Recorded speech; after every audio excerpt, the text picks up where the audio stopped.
Hello, in this video, I'll give you a quick guide on how to use PAPI. So first, you will go to the official PAPI website or GitHub repository.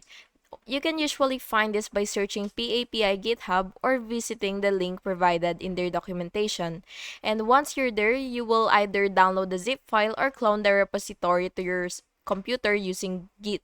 After that, you will open your the project folder in your preferred code editor like VS Code.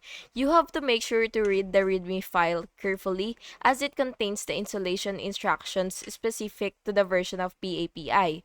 Some setup steps may vary depending on updates or the environment that you're working in. Next, you will need to log into your PAPI account and generate or copy your API key. Paste this key into your project where required, typically on in a config file or as an environment variable, depending on how API is set up. And once everything's configured, you can start using the available functions to send or retrieve data.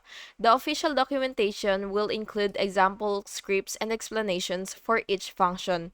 So be sure to refer to that for specific use cases. And that's basically it. Please make sure to like and subscribe if you found this video helpful.